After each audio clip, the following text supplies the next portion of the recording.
आसपास मतदाता हैं। इन तीनों ही सीटों को अगर मिला ले जो आज वोट कास्ट करने वाले हैं, मताधिकार का इस्तेमाल करने वाले हैं। उपचुनाव में अमूमन देखने को मिलता है कि वोटिंग परसेंटेज बहुत ज्यादा नहीं देखने को मिलता है, लेकिन इस बार देखना होगा कि समीकरण बदलते हैं या फिर समीकरण जस के तस रहते हैं।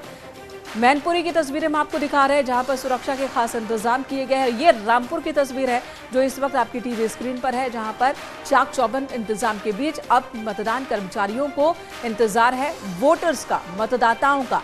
1 मिनट 25 सेकंड का वक्त रह गया है जब वोटिंग की शुरुआत हो जाएगी। कई जगहों पर मतदाता पहुंच भी चुके हैं। सुबह 6 बजे से न्यूज़ 18 आपको दिखा रहा है और कई जगहों पर हमने देखा कि मतदाता पहुंच चुके हैं वोट डालने के लिए। ज्यादातर ये वो मतदाता हैं जो सुबह सुबह निकलते हैं, मॉर्निंग वॉक पर निकलते हैं और इन्होंने सोचा होगा कि मॉर्निंग वॉक और साथ साथ वोटिंग एक साथ हो जाए। तो ऐसे लोग अपने अपने मतदान केंद्रों पर पहुंच चुके हैं, अपने अपने बूथ पर पहुंच चुके हैं जो वोट कास्ट करेंगे।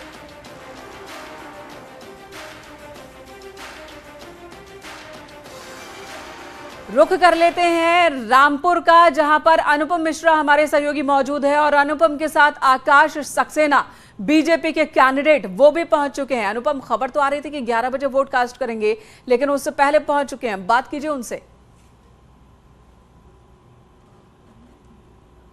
देखिए मेनका, इस वक्त हम आकाश सक्सेना के घर पर मौजूद हैं और वो पूरे परिवार के साथ यहाँ पर हैं। कैमरामैन अंकित से चाहूंगा वो तस्वीरें दिखाएं। उनके पिताजी, उनकी माताजी और तमाम परिवार के सदस्य यहाँ पर मौजूद हैं और पूरा उत्साह है यहाँ पर। आकाश सक्सेना ने अभी घर से निकलने से पहले वो तमाम मतदान केंद्रों पर जाएंगे, उससे पहले अपने माताजी पिताजी का आशीर्वाद यहाँ पर लिया है। उनकी पत्नी, उनकी दोनों बेटियां यहाँ पर मौजूद है। आकाश जी, मतदान शुरू हो गया है, क्या कहेंगे आप, कितना महत्वपूर्ण आज के दिन को मान रहे हैं? देखिए, आज का दिन रामपुर के लिए, रामपुर के भविष्य के लिए, यहाँ के नौजवानों के लिए बहुत महत्वपूर्ण दिन है। ईश्वर के आशीर्वाद से आज अभी जहाँ तक जैसे मतदान शुरू हो चुका है और जो यहाँ खबरें आ रही हैं, लंबी लंबी लाइनें लग गई हैं और मुझे पूरी उम्मीद है कि रामपुर का नौजवान ये तय कर चुका है कि रामपुर एक नई दिशा की ओर चल चुका है। लगातार अभी हमने देखा कि आपने अपने माता पिता का आशीर्वाद लिया, इससे क्या संदेश देने की आपने कोशिश की है? देखिए, हम लोगों में कहा जाता है कि जब भी कोई शुभ काम शुरू किया जाता है तो माता पिता का आशीर्वाद लिया जाता है। तो सबसे पहले माता पिता का आशीर्वाद लिया और फिर एक अपील की है रामपुर के जितने माता सम्मान और पिता सम्मान जो लोग हैं, उनसे अपील की है कि आज रामपुर के भविष्य के लिए, अपने बच्चों के भविष्य के लिए, एक नए रामपुर के निर्माण के लिए हर जाति और बंधन को छोड़कर भारतीय जनता पार्टी के साथ आएँ और एक देश में नया इतिहास रचें। आप 50 साल बनाम 50 महीने कह रहे हैं और लगातार हमने कल भी देखा कि समाजवादी पार्टी के जो प्रत्याशी है वो पुलिस अधीक्षक के आवास पर धरने पर बैठ गए थे। देखिए, सभी को पता है कि रामपुर एक 50 साल एक अंधेरी रात के अंदर रहा है, लेकिन अब जिस तरीके से हमने लोगों से अपील की है उसको लोगों ने बहुत पसंद किया। हमने कहा है कि उनको आपने 50 साल दिए, हमें सिर्फ 50 महीने दीजिए और हमने लोगों को विश्वास दिलाया कि ये 50 महीने उस 50 साल पर बहुत भारी होंगे। इस 50 महीने में रामपुर में उद्योगों की गंगा बहेगी और देश में रामपुर का नाम सुरक्षित अक्षरों में लिखा जाएगा। और देखिए मेनका, यहाँ पर उनकी धर्मपत्नी भी है, उनसे भी बातचीत करते हैं। मैडम, आप भी लगातार प्रचार में लगी हुई थी और आज का दिन काफी महत्वपूर्ण है। बहुत ज्यादा, मैंने बहुत समय से इंतजार किया इस दिन का। क्या कहेंगी लोगों से? आज आशीर्वाद मिल गया विजय भैव का और कोई इसके आगे कहना ही नहीं, अब तो विजयी है। 8 तारीख का इंतजार है। देखिए, उनकी बेटी भी मेनका है, कितना महत्वपूर्ण मान रही है? युवाओं से क्या कहेंगी आज आप? आज का दिन बहुत ज़्यादा महत्वपूर्ण है और मैं युवाओं से बस ये कहूँगी कि आप बस अपने फ्यूचर के लिए वोट करिए। आप किसी पार्टी को, आपको जो लगता है कि जो आपको विकास हो, आपको रोज़गार दिलाएगा, आप उसी के लिए वोट करिए। और रोज़गार रामपुर में ये हो चुका है कि सिर्फ बीजेपी ही दिला सकती है, क्योंकि आपने देखा पिछले 50 सालों में दूसरी पार्टी ने कुछ नहीं करा।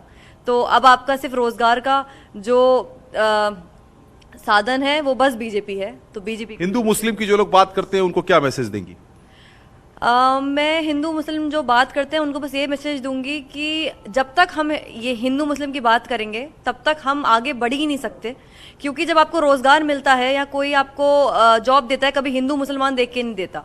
तो अगर आप ही उस चीज़ में इतना डिफ्रेंशिएट करेंगे तभी कभी आपको विकास नहीं हो सकता। और अगर आपको जिंदगी में कुछ करना है तो आपको इसके दायरों से बाहर निकल के भी सोचना पड़ेगा। इनका देखिए, आकाश सक्सेना के पिताजी है, उन्होंने आशीर्वाद भी दिया है, अपने पुत्र को आपने आशीर्वाद दे दिया है।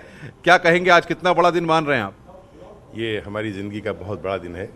आज दोबारा लग रहा है 30 साल के बाद कि हम फिर विधानसभा में पहुंचने वाले हैं और आकाश ने बहुत काम किया है और उसकी बड़ी इच्छा है कि रामपुर फिर विकास नगरी कहलाए। इसी को लेके हम चुनाव लड़ रहे हैं और अब हिंदू मुस्लिम वाली बात कोई मानने को तैयार नहीं है। माता जी भी हैं। माता जी, आपने अपने बेटे को आशीर्वाद दे दिया है? हाँ जी। क्या कहेंगी आप रामपुर की जनता से? बस हम जनता से यही कहेंगे, सारे लोग अपने घर से निकलें, वोट डालें, हम सपोर्ट करें, बस नया रामपुर बनाएंगे हम लोग। तो देखिए मेनका, आप देख सकते हैं कि पूरा परिवार उत्साहित है, परिवार के तमाम लोग यहाँ पर हैं और ये कुछ ही देर के बाद माना जा रहा है कि इस 10 बजे के बाद ये लोग यहाँ से निकलेंगे और अपने वोट को कास्ट करेंगे। लेकिन परिवार में चाहे युवा हो, चाहे बुजुर्ग माता पिता हो, सब यहाँ पर कह रहे हैं कि रामपुर बदलाव की ओर बढ़ रहा है और नए रामपुर को लेकर के आकाश सक्सेना के हाथ सबको मजबूत करने चाहिए। जी अनुपम, वाकई तो पूरा परिवार उत्साहित है और 30 साल बाद विधानसभा फिर हमारी होगी, ये कहना है। विधानसभा में रामपुर से हम पहुंचेंगे, ये कहना है आकाश सक्सेना के पिता का। बने रहे हमारे साथ और पोलिंग बूथ पर जब ये पहुंचे तब भी तस्वीरें जरूर दिखाइएगा। उमेश का रुख एक बार फिर से कर लेती हूँ। उमेश, दिलचस्प मुकाबला खतौली में भी है। पिछली बार यहाँ पर बीजेपी ने बाजी मारी थी, लगातार दूसरी बार विक्रम सैनी विधायक बने थे, जबकि तमाम विरोधी लहरों की बात कर रही थी समाजवादी पार्टी, आरएलडी और बीएसपी भी। लेकिन इस बार का जो मुकाबला है वो कितना रोचक दिख रहा है?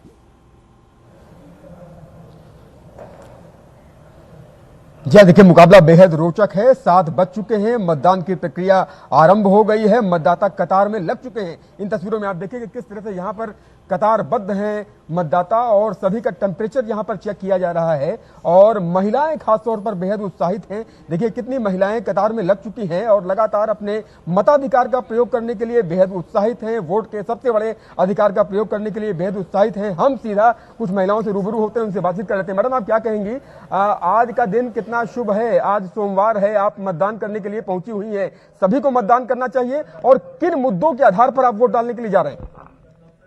ये तो मैं उनकी इच्छा के ऊपर बात होती है, जो भी जिसकी। मुद्दा क्या है? विकास, कानून व्यवस्था, मुद्दा क्या है? विकास के नाम पर वोट देना है। हाँ। मैडम, आप क्या कहेंगी, वोट देने के लिए यहाँ पर आई हुई हैं, क्या कहना चाहेंगी? मतदान अवश्य करें। मतदान अवश्य यस जी। माता जी भी यहाँ पहुंची हुई हैं। माता जी, क्या कहेंगी, मताधिकार का प्रयोग अवश्य करना चाहिए और मुद्दा क्या है? क्या सोचकर आप मत डालने के लिए पहुंची हुई?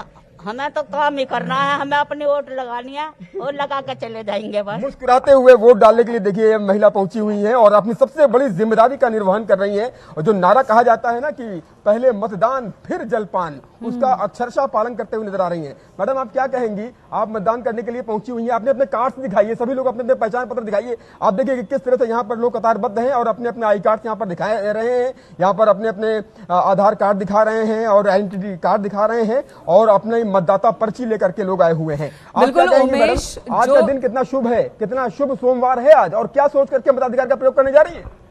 बहुत खुशी है आज का दिन का, बहुत अच्छा दिन है। मैडम, आप लोग टेम्परेचर वगैरह भी माप रही हैं, जितने भी मतदाता आ रहे हैं सबका टेम्परेचर ऐसे ही मापा जाएगा, ये स्टैंडर्ड्स मेंटेन की जा रहे हैं? जी मैम, जी सर। क्या क्या ध्यान दिया जा रहा है? आप देख रहे हो मैं ग्लव्स भी पहने हुए हैं और टेम्परेचर भी हर मतदाता का माप रही हैं, तो सारे स्टैंडर्ड्स वही अपनाए जा रहे हैं क्या जो कोरोना काल में अपनाए जा रहे थे, वही सब चीजें देखी जा रही है? जी सर। और यहाँ पर देखिए पुरुषों की भी कतार यहाँ लग चुकी है और मतदाता कितना उत्साहित है, ये कतार देख करके आप अंदाजा लगा सकते हैं। और अंदर की तस्वीरें दिखाइए अभिषेक, कि किस तरह से अंदर की तस्वीरें हैं और यहाँ पर बाकायदा सारे मतदान कर्मी अंदर बैठ चुके हैं और सभी एक एक करके अपने मताधिकार का प्रयोग करने के लिए जा रहे हैं और इतने उत्साहित है मतदाता, उसका अंदाजा आप इन तस्वीरों को देख करके लगा सकते हैं। यकीनन आज का दिन बेहद शुभ है, शुभ सोमवार है और शुभ सोमवार के दिन आज मतदान हो रहा है और वाकई काफी उत्साह देखने को मिल रहा है। सुबह सुबह इतनी बड़ी संख्या में लोग पहुंच चुके हैं। देखना होगा कि 60% से ज्यादा वोटिंग 2022 विधानसभा चुनाव के दौरान खतौली में हुई थी। इस बार यह प्रतिशत कहां तक पहुंचता है? कई बूथों पर तो 80% से ज्यादा वोटिंग हुई थी खतौली में। रामपुर का रुख एक बार फिर से करूंगी, अनुपम हमारे साथ मौजूद है और अनुपम के साथ देखिए कितनी बड़ी तादाद में मतदाता भी है, रामपुर की जनता भी है। अनुपम, आपके पास आती हूं और उसके बाद रुख होगा अशरफ काजमी का।